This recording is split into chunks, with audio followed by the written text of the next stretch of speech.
buenas de nuevo al podcast de ASPL, al segundo episodio, donde hoy vamos a hablar sobre derivados de los levantamientos olímpicos. Pero antes paso a presentar a mis compis. Aquí a mi lado tenéis a Borja, que es entrenador. Debajo tenéis a Frank, que es fisio. A su lado tenéis a Jaime, que es entrenador. Y aquí me tenéis a mí, que también soy entrenador y fisio. Y como digo, hoy vamos a hablar sobre los derivados de los levantamientos olímpicos. Vamos a hablar sobre, bueno, pues qué se considera realmente un levantamiento olímpico o un derivado, para qué lo vamos a utilizar, qué pros y contras pueden tener de cara al rendimiento deportivo, qué modificaciones interesantes podemos hacer para este rendimiento deportivo, para cada deporte, y pues un poquito vamos a hablar también sobre programación, cómo incluirlos en una sesión, etcétera, etcétera. Así que vamos a empezar pues por el principio, obviamente, que se considera un derivado de los levantamientos olímpicos. ¿Quién quiere empezar? Venga, Empiezo yo, porque como esto nos animan, empieza Francis. básicamente para mí un derivado del levantamiento olímpico es toda variante que venga derivada de una cargada, una arrancada o un jerk, un envión, creo que lo llaman aquí en España. Desde ahí puedes encontrar cualquier tipo de trabajo parcial de estos ejercicios olímpicos o cualquier tipo de modificación tanto en plano como en material de este tipo de ejercicios, ya sea pues haciendo una cargada con unas mancuernas, con un saco de arena, haciendo una cargada rotacional, una arrancada rotacional, una cargada a una pierna hasta step, etc. etc. Uh-huh. Borja y Jaime, ¿tenéis Bueno, algo que añadir? Sí, luego aparte podríamos hablar de, al fin y al cabo, diferentes variantes que podrían funcionar como un derivado de estos, más que nada porque se buscaría la máxima expresión de fuerza en un periodo de tiempo concreto, como pueda ser, por ejemplo, un gesto similar en un salto vertical o incluso también, ¿por qué no?, realizarlo de una forma ya sea bilateral o unilateral. Pero vamos, con lo que ha comentado Fran, más que de sobra. Sí, yo opino lo mismo. Un poco más que decir, lo ha definido bastante bien. Todo lo que se salga de la carga a 2 tiempos, modificación de material, planos, método de ejecución, punto de partida, creo que lo ha dicho muy bien. Uh-huh. Bueno, yo en este caso estoy totalmente de acuerdo. Al final, realmente técnicamente un derivado de los levantamientos olímpicos es lo que ha dicho Fran. Y aquí podríamos entrar a hablar de, bueno, si aunque no sean derivados de los levantamientos olímpicos, hay otros ejercicios que podrían tener pues esas mismas o parecidos beneficios que podríamos buscar de cada rendimiento deportivo, que no son derivados de los levantamientos olímpicos, pero se utilizarían, pues como digo, con un mismo objetivo. Y aquí entrarían pues, por ejemplo, saltos cargados, etcétera, etcétera. ¿Vale? Con el mismo objetivo, obviamente depende de qué objetivo tengas, pero esto ya lo estuvimos discutiendo, creo, una vez, que podrían también incluirse dentro de este grupo, aunque no sean derivados de los levantamientos olímpicos como tal, pero bueno, se podrían incluir dentro del mismo objetivo de trabajo. No sé si estáis más o menos de acuerdo con esto. Para mí no estarían dentro de los derivados de levantamientos olímpicos, pero sí que es verdad que pues, hay otros ejercicios con los que puedes lograr los mismos beneficios que puedes obtener con estos y que quizá, pues como también podríamos considerar, son menos complejos a nivel técnico, lo cual, pues bueno, puede facilitar la implementación, el tener un aprendizaje más corto y sacar más partido en menos tiempo. Uh-huh. Aquí estaríamos hablando, por ejemplo, como he dicho, de saltos cargados, que sería lo más típico, por ejemplo, un salto con X-bar, con barra hexagonal, etcétera, etcétera. Totalmente. Incluso también los típicos lanzamientos de balón medicinal hacia el techo podría ser una opción interesante. Esto también yo lo consideraría más dentro de otro tipo de trabajo, pero bueno, ya es cada uno como lo estructure, la forma que tenga de estructurar las cosas. Yo cuando hablo de ejercicios con cierta similitud a los derivados de los olímpicos, bajo mi punto de vista, tienen que moverse con unas cargas medias, digamos, porque al final lo que buscamos ahí también es, por lo menos yo, es la expresión de la zona de máxima potencia. Ese punto en el que vamos a desarrollar esa máxima potencia, en el que podemos ejercer a una alta velocidad, mover una alta carga o una media carga. Entonces, bueno, yo en este caso, al utilizar el balón medicinal, que normalmente utilizamos cargas bastante más bajitas, yo lo metería dentro de otro tipo de trabajo, pero bueno, te entiendo perfectamente también, vamos. Sí, yo opino igual que Álvaro, Sí. en cuanto a este aspecto. Vale, pues vamos a pasar al siguiente punto, que es, seguimos con, volvemos a los derivados de los levantamientos olímpicos y, bueno, ¿para qué? ¿Cómo los utilizaríamos y para qué, sobre todo? ¿Quién quiere empezar con esto? De cara al rendimiento deportivo, obviamente. ¿Para qué los utilizaríais? Venga. Yo, la experiencia que tengo y el para qué los suelo utilizar es porque básicamente facilita el aprendizaje, como ha dicho Fran, es mucho más corto y lo puedo adaptar y puedo encontrar más similitud a nivel biomecánico, a nivel de producción de fuerza, de vectores, etcétera, a un patrón concreto en un gesto del deporte específico. Entonces, básicamente, yo lo meto por esos dos motivos. Uno, similitud y mayor transferencia a un gesto deportivo en concreto. Y dos, mayor facilidad en el tiempo de aprendizaje. Fran, Jaime. Yo personalmente, pues por una parte, para lo que comenta Borja, sí que es verdad que al final son ejercicios más complejos, habrá que hacer modificaciones, pero sí que ayudan a la expresión de fuerza a altas velocidades, esa expresión de fuerza en un corto periodo de tiempo que se va a dar en la mayoría de deportes. Y por otro lado, pues quizá también para afianzar ciertos atractores, ciertos patrones técnicos que se van a dar en muchos gestos deportivos, como puede ser la carrera o el salto, la triple extensión o el reflejo de extensión cruzado, que al final, pues bueno, quizá realizarlos durante la carrera es algo más complicado si no están bien afianzados, intentar hacer esas modificaciones porque disponemos de poco tiempo, una ventana de tiempo muy corta para poder modificar ese patrón que sale prácticamente casi de forma refleja y quizá implementarlo en una tarea mucho más limitada, mucho más partida, digamos, dentro de ese patrón de movimiento, pues nos puede facilitar que la persona por repetición afiance ese patrón más eficiente y luego lo transfiera hacia el gesto de carrera. Como puede ser, que ya os digo, esa triple extensión, poder trabajarla con un tirón alto desde cajón, obligar a esa persona a que haga la triple extensión, a que genere esa triple extensión en los miembros inferiores y que luego la transfiera al gesto de carrera o al gesto de salto. Totalmente. Opino bastante similar a lo que habéis comentado.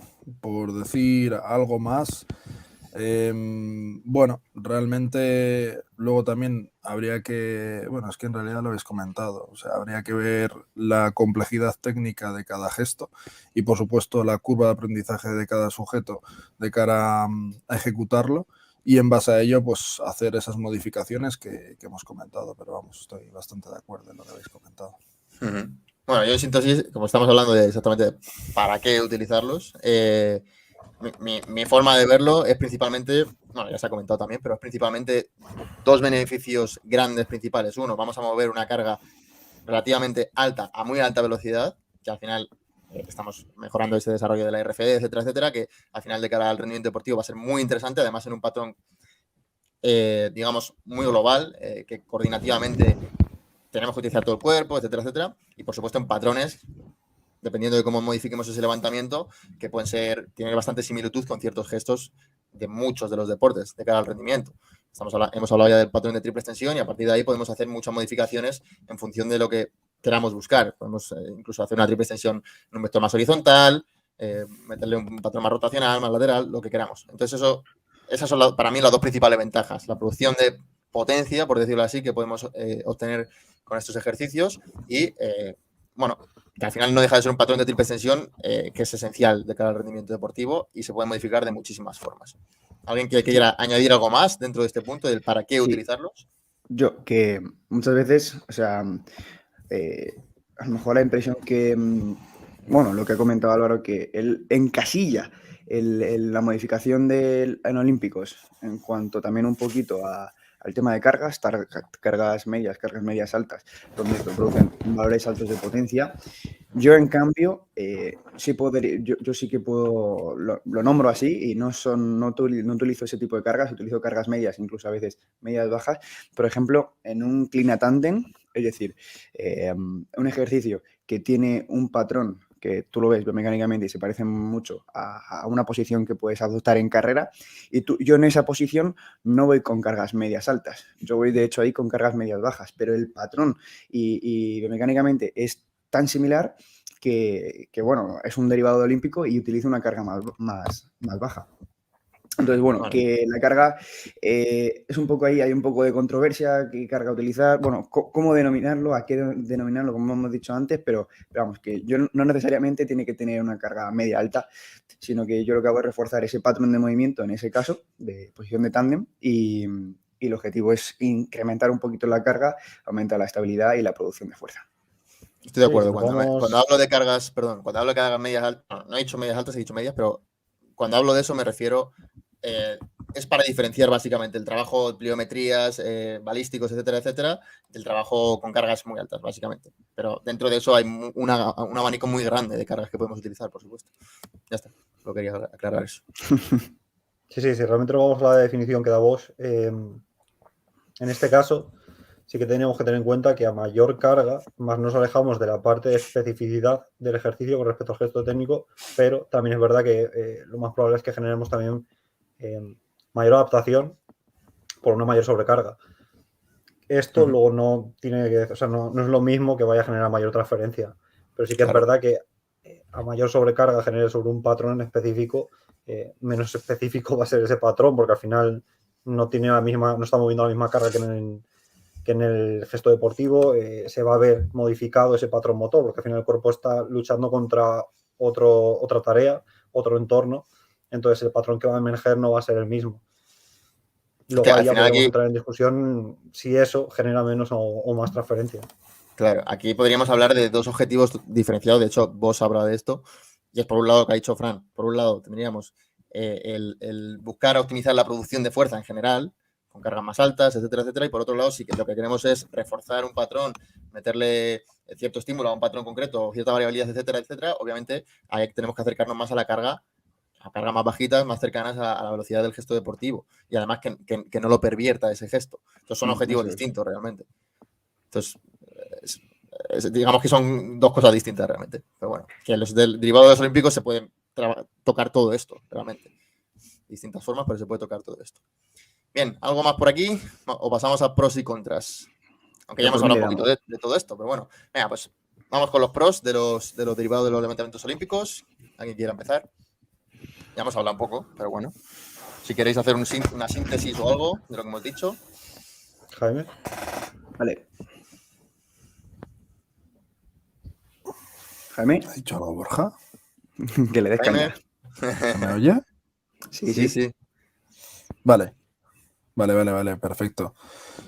Bueno, en cuanto a los pros, ya un poco lo hemos estado comentando. Principalmente es el ver esa similitud referente al propio gesto deportivo que vaya a realizar el atleta. Y luego después, pues evidentemente esa máxima producción de potencia y el propio trabajo que vas a realizar en esa zona de cargas en la que, pues, como bien he comentado, se produce esa máxima producción de potencia. Luego después, en cuanto a contras como tal, el contra más relevante yo creo que sería el dónde meterlo efectivamente en la sesión, porque son unos ejercicios que requieren una alta demanda energética y aparte que la propia fatiga a nivel del sistema nervioso central que va a generar pues es bastante elevada. Entonces habría que jugar y habría que ver dónde se estructura en concreto, ya sea al inicio, al final, al medio y demás de la sesión. No sé qué opináis vosotros. Vale, yo como principal contra le veo más el apartado técnico, pues lo que hemos estado hablando hasta ahora, porque sí que es verdad que ya un levantamiento olímpico tiene una complejidad determinada, con los derivados, quizá sea más fácil que la persona aprenda el gesto, obviamente depende de qué tipo de derivado estemos hablando, pero bueno, como entran más modificaciones dentro de ello, podemos facilitar el que se generen ciertos patrones frente a otros, es decir, podemos simplificar ese gesto técnico.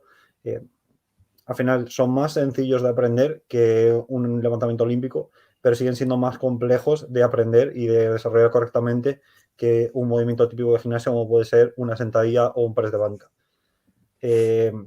Al final esto lo que nos va a determinar es con qué atletas lo introduzco, con qué atletas tengo tiempo suficiente para realmente aprender y realizar correctamente el gesto, y con cuáles merece la pena invertir ese tiempo para que luego este patrón pues tenga un tipo de beneficio, este tipo de trabajo tenga un tipo de beneficio.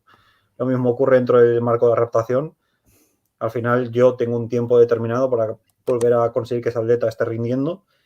Si tengo que invertir demasiado tiempo en el trabajo de aprendizaje, quizá eso lo que me consiga es que pues, esa adaptación pues, se prolongue más en el tiempo. Hay algo que tendré que valorar si realmente me merece la pena invertir ese tiempo para luego sacar un partido extra dentro de la parte de preparación física. Pero bueno, para mí el contra principal siempre va a ser esa curva de aprendizaje, que quizá es más acusada que en otro tipo de gestos. Sí, yo a esto, pros ya hemos hablado bastante. En cuanto a contras, pues estoy de acuerdo con lo que habéis dicho, básicamente. Yo lo dividiría, digamos, dependiendo cuál sea también el objetivo, porque esa complejidad técnica coordinativa puede ser un pro y puede ser una contra también. Si tu objetivo, a mi punto de vista, si tu objetivo es el desarrollo de la producción, la mejora de la producción de fuerza, el desarrollo de la potencia, todo eso, y no tienes una buena coordinación en este gesto, no eres capaz de sacarle ese beneficio, pues obviamente es una contra en este caso concreto. Pues tu objetivo es trabajar cierto patrón, el aprender a hacer este tipo de ejercicios puede ser un pro, obviamente. Estás al final trabajando todo el aspecto coordinativo, que va a ser también muy importante. Esto podría ser un pro o una contra dependiendo del objetivo que tengas. Pero principalmente, como digo, si tu objetivo es el desarrollo de la producción de fuerza y no tienes la habilidad de hacer un trabajo de este tipo de manera óptima, pues yo personalmente con ese objetivo elegiría otro tipo de trabajos más sencillos o haría modificaciones en estos ejercicios que permitiera hacerlo de manera más sencilla, como vamos a hablar en el siguiente punto. Borja. Sí, bueno, pues un poco mix de todos vosotros. En cuanto a lo que es lo último que has dicho tú de valor coordinativo, pues ya sabes, la hostia lo que tiene de valor coordinativo este tipo de ejercicios. Entonces, a lo mejor que se parezca el patrón de este ejercicio al gesto, imagínate, de carrera de tándem y sobrecargarlo, pues a mí a lo mejor no me parece, depende de la circunstancia, que me parece muy bien para mejorar la coordinación, pero si no sale un patrón sin carga, meterle carga, pues no siempre va a ser una buena idea. Habría que valorar, como todo. Pero bueno, en definitiva, los pros, ya lo hemos hablado, el tema de contras, lo que ha dicho Fran, que a nivel técnico y a nivel de movilidad, pues es muy demandante. Suelen ser, además, son movimientos combinados, no es un levantamiento simple, como puede ser una sentadilla o un press de hombro, sino que es que encima pues, solemos combinar varios movimientos. Por lo tanto, pues mucho más complicado.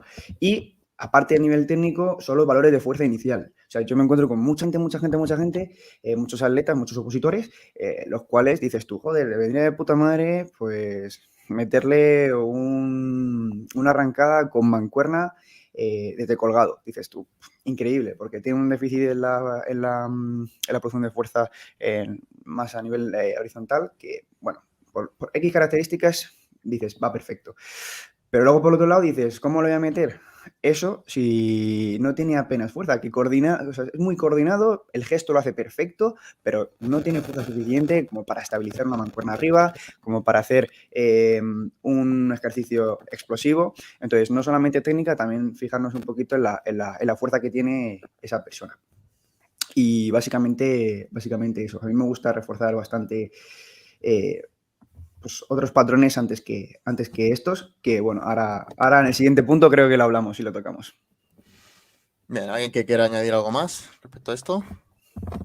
Nada, mayor es que son ejercicios que al sobrecargar el gesto y buscar, depende obviamente de la modificación que le metamos, pero hacerlo desde colgante, por ejemplo, sí que nos va a permitir aprovechar más ese ciclo de estiramiento-acortamiento frente a una alta carga, frente a quizá pues, realizar levantamientos del suelo o realizarlos desde unos cajones.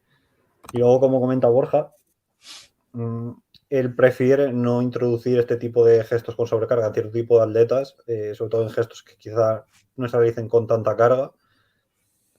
Bajo mi punto de vista, para mí es algo que a mí sí me gusta, pero porque depende también de la persona. Obviamente, como comenta Borja, hay que valorar esas capacidades, pero sí que me gusta porque al final es una forma de afianzar los atractores de su patrón motor, es decir, esos gestos que necesito consolidar, o sea, esas partes del patrón que me van a permitir pues una mayor producción de fuerza o una mayor estabilidad del patrón obviamente también tengo que considerar, si mi atleta a la hora de hacer este gesto y sobrecargarlo, se ven comprometidos sus atractores, si no son atractores que a mí me gustan, es decir, pues consideraciones de ese patrón de movimiento o puntos de ese patrón de movimiento que yo crea que no están correctamente realizados o que no son eficientes, pues quizás sobrecargarlo y generar una inestabilidad en ellos.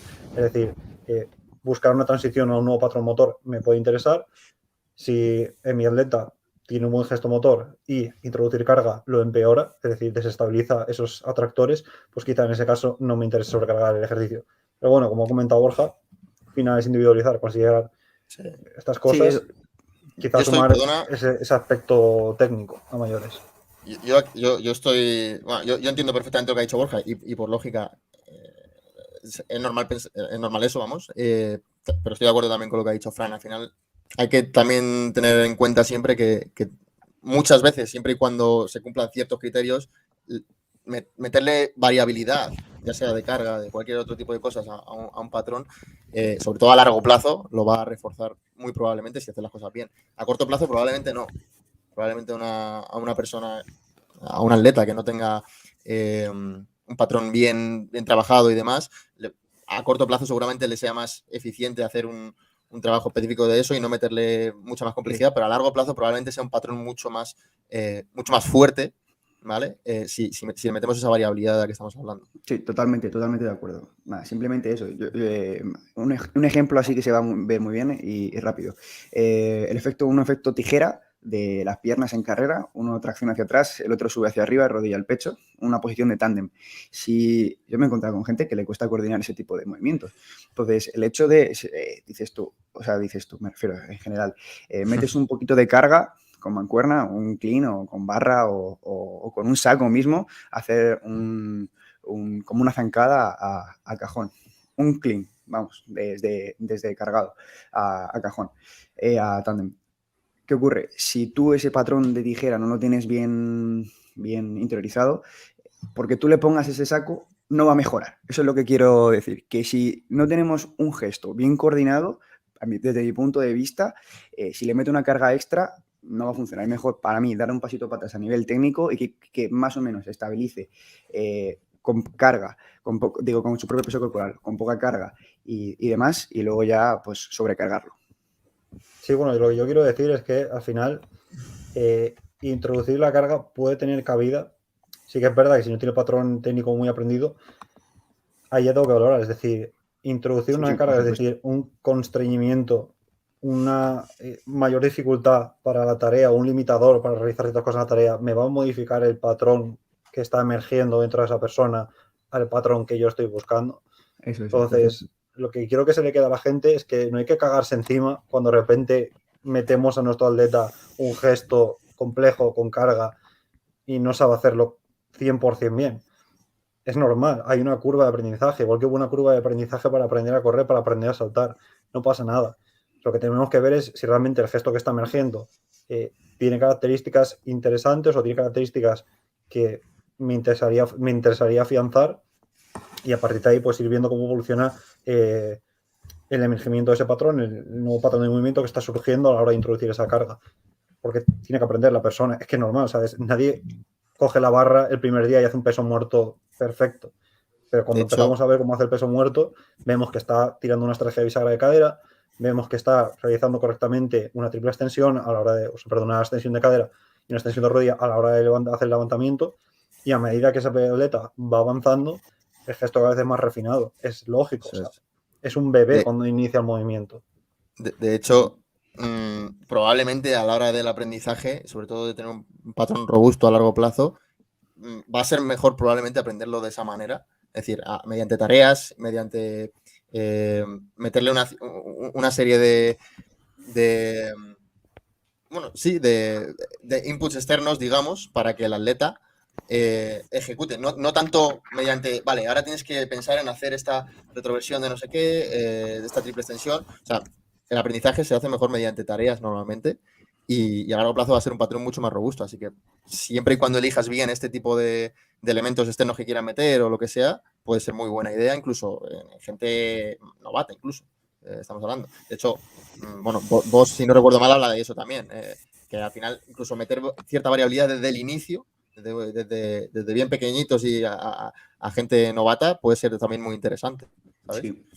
Sí, lo que comenta básicamente es que se produce un mayor aprendizaje a largo plazo si dentro de una sesión hay menor mejoría. Es decir, no hay un paso del aprendizaje muy... O sea, no hay un refinamiento del gesto muy brusco, muy abrupto. Porque al final esos refinamientos del gesto muy abruptos se deben normalmente a correcciones por parte externa, modificaciones que no tienen, o sea, no tienen un valor real para el sistema motor. Entonces, al final el cuerpo pues desecha esas cosas y vuelve al patrón que le emerge. Entonces, en este caso, pues no os preocupéis si a la hora de hacer estos gestos el atleta no los realiza perfectos, porque lo importante es que a largo plazo la tendencia vaya mejor, vaya afianzando esos atractores que nosotros buscamos y que al final pues realmente se consolide. Es que hay que entender que de cara al rendimiento, al final, eso es lo que buscamos. Buscamos que el patrón sea realmente robusto a largo plazo, que sea capaz de salir ese patrón de manera eficiente y correcta bajo cualquier circunstancia. En cambio, es un poco lo que comentaba antes. Si nos centramos en un gesto concreto, siempre muy específicamente, etcétera, etcétera, dando ciertas correcciones y tal, la mejora al principio va a ser mucho mayor. Pero a largo plazo, es lo que ha comentado ahora mismo Fran, va a ser mucho más robusto ese aprendizaje de la otra forma. Y yo creo que ya podemos pasar, que nos estamos Dale. mucho aquí. ¿Vale? Vamos a hablar un poquito de las modificaciones que podemos hacer de los levantamientos olímpicos o de los derivados de cara al rendimiento deportivo. Así que nada, quien quiera empezar. Ya hemos hablado de algunas, hemos hablado de ciertos vectores, de unilaterales, etcétera, etcétera. Si queréis recapitular o lo que sea, quien quiera empezar. Vale, pues empiezo yo si queréis. A ver, en cuanto a modificaciones, habría que valorar, evidentemente, si la modificación le va... Bueno, primero de todo, el que le vaya a beneficiar, por supuesto, al atleta. Por ejemplo, si el atleta tiene un déficit en la flexión de hombro, por ejemplo, para realizar un envión o un jerk, pues mismamente tratar de optar por un derivado de efectivamente pues estos levantamientos olímpicos, o incluso también el ver la modificación de la propia velocidad a la que el propio levantador vaya a tener que hacer el gesto deportivo. Luego también, en cuanto a las modificaciones, pues hablaríamos, bueno, según los tiempos de reacción, se podría también ver incluso algún tipo de cambio. Pero bueno, no sé qué opináis vosotros, pero más o menos yo diría que esas serían. Para Sí, mí bueno. es que podrías introducir trabajo unilateral, una pierna, podrías introducir modificaciones a nivel de no realizarlo con barra olímpica, sino pasarte a landmine, mancuernas, kettlebell, clubbells, realmente cualquier material que se te pueda ocurrir, un cajón, o sea, un saco de arena, un saco con agua, depende. Luego, obviamente, pues introducir un tipo de material u otro depende del objetivo que vayas a buscar. A un saco de agua que es más inestable, lo que buscas es generar perturbaciones para estabilizar más un patrón, utilizando una barra, al ser algo más estable, unas mancuernas, porque quizá lo que buscas es sobrecargar más el gesto. Modificar el rango de recorrido utilizando cajones, utilizando un inicio desde colgada, un inicio desde posición alta, desde las rodillas o desde posición de cadera. Ahí ya depende de lo que busques. Así ahora mismo lo que me viene a la cabeza son esto. No sé si me dejaré algo por ahí, Borja. Sí, en cuanto a posición final, si haces power, o sea, el término power, ¿no? Que significa que, imagínate, en una cargada no bajas hasta sentadilla profunda, sería sin hacer el squat, sino que haces un cuarto de sentadilla como mucho. Y, o sea, que me refiero, la forma de recepcionar ese levantamiento. No solamente el punto de inicio, como ha dicho Frank, que puede ser desde cajones, desde colgante o desde el propio suelo, sino la forma de recepcionar el movimiento, que puede ser, pues, en vez de amortiguar y bajar hasta abajo en una sentadilla recepcionando, pues recepcionar en posición de media, un cuarto de sentadilla o incluso sin apenas flexión. Bueno, un poquito en síntesis para recapitular.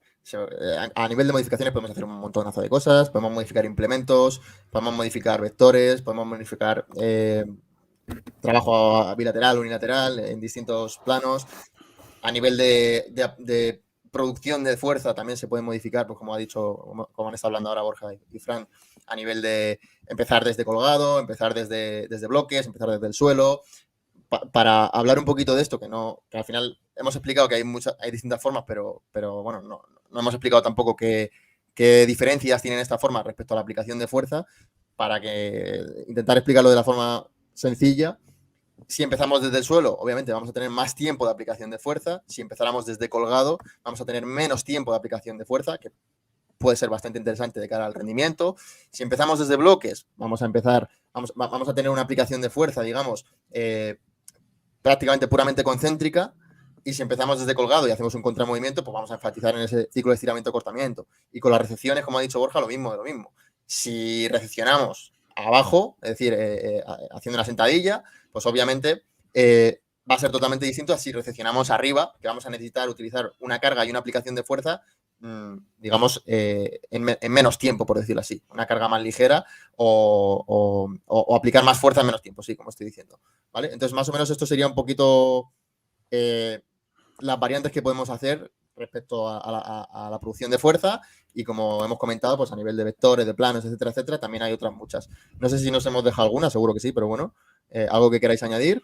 O pasamos ya a lo último, que sería la parte de programación. ¿Algo que queráis añadir? No. Yo creo que no. Cero, pues pasamos a programación. Venga, dentro del tema de programación, yo creo que lo que vamos a hablar principalmente es de cómo lo introducimos dentro de una sesión. ¿Cómo lo introduciríais cada uno de vosotros? ¿En qué orden? Antes, al inicio del todo, a la mitad, al final, sesiones aparte. Hablar un poquito de eso. ¿Quién quiere empezar? Venga, Borja. No, Jaime, que se ha desconectado el silencio. Venga, Jaime. Dale. Jaime, Fran y Borja. A ver, yo tendría primero en cuenta, debido a la propia complejidad técnica que ya hemos estado comentando y la alta demanda energética y fatiga que genera, yo lo introduciría al inicio de la sesión. Es cierto que, bueno, habría que valorar, evidentemente, pues las tareas que vaya a realizar el deportista, porque si estamos ante un deportista que tenga doble, triple sesión de trabajo, ya sea porque es nadador o incluso es triatleta o cualquier otro tipo de modalidad deportiva, pues habría que ver efectivamente con qué objetivo vamos a realizar ese trabajo. Y debido a esto último he comentado, tanto esa demanda energética como la fatiga y como esa complejidad técnica, pues que no repercuta de forma negativa en las demás tareas. No sé qué opináis vosotros. Francis. Yo ahí en este caso sí que estoy de acuerdo por una parte con Jaime. Al final, hacer gestos demandantes, tanto a nivel coordinativo como a nivel de generación de fuerza, quizá interese más meterlos al inicio de la sesión, siempre que busquemos esta mejora de la producción de fuerza a altas velocidades. Pero también hay que considerar que si lo que estoy buscando es una afianzación del patrón motor, de esos atractores, o una desestabilización de los patrones de los atractores que ya hay en el gesto que no me interesan, pues puede que me interese meterlo al inicio, o puede que si lo que me interesa es modificar o estabilizar esos patrones cuando ya el atleta está en fatiga, en contextos de fatiga, pues quizá meterlos al final del entrenamiento me resulte más interesante. Siempre y cuando, obviamente, pues el atleta domina el gesto y ese acarreamiento de fatiga extra no me vaya a implicar un mayor riesgo para que el atleta pues, pueda llegar a generar algún tipo de lesión o tener algún tipo de problema al realizar el gesto. Yo depende del objetivo de la sesión, pero pongo el caso mío de los opositores. Yo raramente meto el levantamiento olímpico, digo raramente porque no es ni nunca ni siempre, pero sí que suelo meterlo a mitad de sesión, ni a final ni a principio, suelo meterlo a final. ¿Por qué? Porque yo lo suelo utilizar sobre todo como complemento para la carrera. Entonces, es importante el trabajo de fuerza para la carrera, sí, pero yo lo que noto es que se me fatigan mucho, tanto a nivel general, tanto a nivel nervioso, o sea, te quedan un poco fritos, sobre todo cuando la técnica no la dominan. Y y las demandas a nivel muscular, como es un ejercicio muy coordinativo y el cual tiene mucha demanda a nivel general, se hacen bastantes gestos en un mismo movimiento, pues suele fatigar bastante. Por lo tanto, yo suelo priorizar en otros ejercicios de tracción o empuje que sobre este tema de levantamientos olímpicos. Yo lo suelo meter a mitad de sesión. Siempre, no, a veces antes. Si mi objetivo es levantar a carga bastante alta, pues suelo meterlo antes, pero normalmente suelo meterlo a mitad, o incluso lo suelo meter con pinzas al principio, suelo meter diferentes estímulos hasta controlar bien la técnica. Entonces, no necesariamente tiene que ser un ejercicio objetivo de mejora, sino que a lo mejor para hacer un descanso activo entre diferentes ejercicios, pues le voy enseñando la técnica con muy poca carga y demás. Pero de forma general yo lo suelo meter a mitad de sesión como complemento de ejercicios de carrera y básicamente eso. Perfecto, pues bueno, yo estoy un poco de acuerdo con todo el mundo. Voy a intentar recapitular y también pues, dar un poco mi opinión. Realmente, como regla general, si el objetivo fuera el desarrollo de la producción de fuerza, yo estoy de acuerdo con que habría que meterlo principalmente en el inicio de la sesión. Yo no lo meto al inicio, lo suelo meter después del trabajo pliométrico, pero cercano al inicio. Aunque dentro de esto, aunque el objetivo sea ese, también hay muchos matices, porque se puede utilizar como post una PPA, se puede utilizar incluso esto como PPA de otros tipos de trabajos, etcétera, etcétera. Pero bueno, si el objetivo fuera ese, yo principalmente me quedaría con meterlo al inicio. Luego, hemos hablado del tema de la fatiga, por supuesto, son ejercicios demandantes, pero como todo, pues también depende de cómo los programes, obviamente. Como sabemos, cuando hacemos una sentadilla no es lo mismo hacer un RIR 0 que hacer un RIR 5, pues aquí lo mismo. Dependiendo de cómo lo programes, va a haber menos o mayor fatiga. Y luego, por otro lado, si el objetivo fuera un poquito trabajar ciertos patrones o lo que sea, más a nivel coordinativo, como ha comentado Fran también, pues aquí sí que se podría ver, pues estoy totalmente de acuerdo con lo que ha dicho Fran, se podría meter al inicio de sesión si queremos trabajar sin fatiga, o se podría meter al final de la sesión si queremos priorizar más esa fatiga, que podría estar relacionada con un mayor aprendizaje también a largo plazo, aunque si no me equivoco esto no está 100% demostrado, pero podría ser así. Entonces puede ser también bastante interesante y sobre todo si quieres entrenar ciertos patrones bajo fatiga, ¿vale? Entonces un poco en resumen, se puede meter en cualquier lado dependiendo del objetivo, pero si el objetivo fuera el desarrollo de la producción de fuerza, pues bajo mi punto de vista lo más inteligente es meterlo en la primera parte, sobre todo. ¿Alguien que quiera añadir algo? De acuerdo, estoy de acuerdo.